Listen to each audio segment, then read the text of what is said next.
Hey everyone, my name is Allison Moscato and welcome to Red Wine, the wine lovers vlog, doing red wine today, okay? So we're going to start off with the big three that make a Bordeaux, alright? So we'll start off Cab Franc, known for Bordeaux, like I just said, also from Meritage, known really more in the United States because we have to be from Bordeaux, France to make a Bordeaux. So we call it Meritage out here, a very earthy, more tannic than a Cabernet Sauvignon.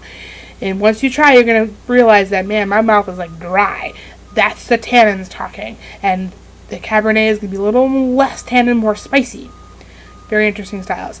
And then it also has notes of violets and blueberries, a little sense of coffee in a Cab Franc. It's a fantastic grape, well unknown. So if you ever do get a chance to try Cab Franc, mostly from California, New York, highly recommended. Okay, so now we go with Merlot, a versatile, agreeable wine. This grape is the Chardonnay of reds. We all know Chardonnay, now we all know Merlot. Big component of a Bordeaux as well. Very plummy, watermelon, strawberries, cherries. This wine can age for decades. It is a very versatile wine. Perfect for any sort of meal as well. So you got steak hearty meals, you got a little lighter style, maybe a caprese salad still works, okay?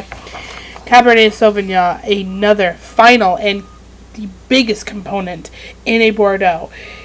Cooler climate regions such as Chile, this grape can be very, very weedy, almost vegetal.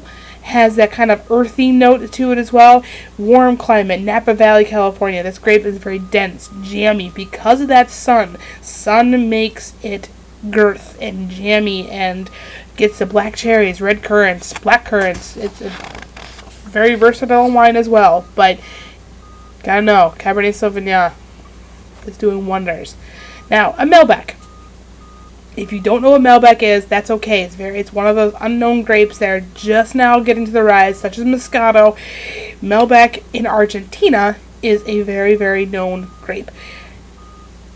There is a wine called the Cigar Box from Argentina. Highly recommend Cigar Box if you want a true Malbec from Argentina that is not inexpensive. Go Cigar Box. This wine, Malbec grape, is going to be spicy with a tart. Can also be used for Bordeaux, but doesn't get the recognition like the three I just mentioned. Okay, this is a lesser version, lesser grape that doesn't really get its oomph in a Bordeaux, such as the three I just mentioned. Okay, so very difficult grape to grow and develop as well. You need a certain soil along with terroir and climate. Everything needs to be copacetic for growing this grape. Syrah or Shiraz, same thing, two different names.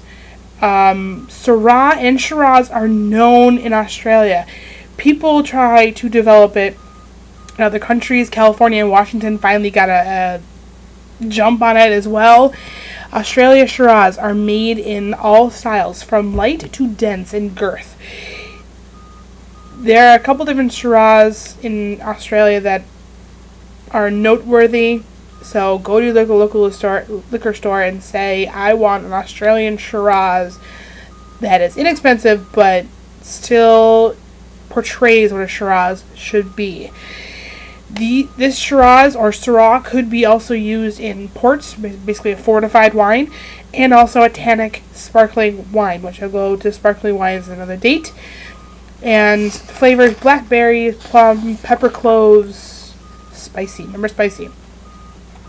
Pinot Noir, a very difficult grape to grow, as such as a Malbec, and very unpredictable when it comes to growing. It needs a delicate time and climate, as well as the Malbec terroir, the earth. It needs a lot.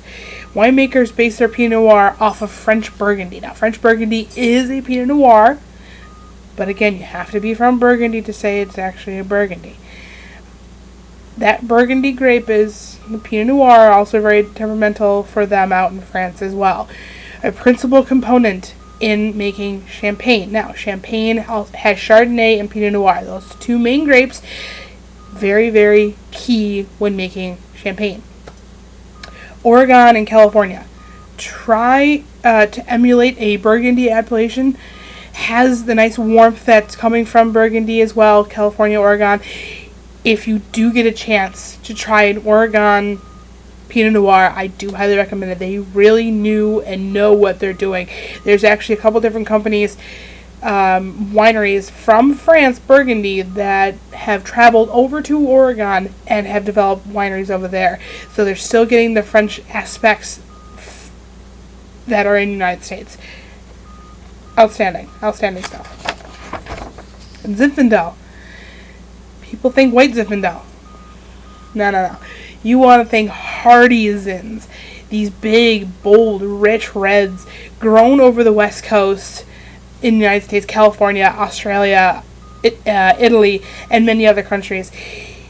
Countries try to use California as a model of growing this grape. They have done wonders. The 7 Zins, okay? It's a California red. It's called 7 Zins. It is a beautiful complement. It knows what a Zinfandel is supposed to be. Raspberries and prunes and blackberries. Gorgeous. Now some honorable mentions, because I only mentioned a handful of grapes. There's a lot of red grapes, such as a lot of white grapes that I mentioned last episode. But some honorable mentions: Gamay, Grenache, Valpolicella, Lemberger, you got Sangiovese, you got Nebbiolo, Montepulciano, Nero Diavolo, Barbero, all these Italian wines on the end. These are outstanding stuff. Now, if you're looking for a Chianti, go to a liquor store, asking for a lovely Chianti, go Chianti Classico. I highly recommend a Chianti Classico versus a regular Chianti. I'm going to get all in Italian at another later date. If you do want to mention any other grapes that I have not mentioned and you want to learn anything about them, red grapes, please let me know. Right down on the bottom, guys. Again, my name is Allison Moscato, and follow me on Snapchat, Allie0527, Instagram, Moscato Wine Lover 23, and I will be more than happy to answer your questions down below. Again, subscribe to my page. Thanks, guys.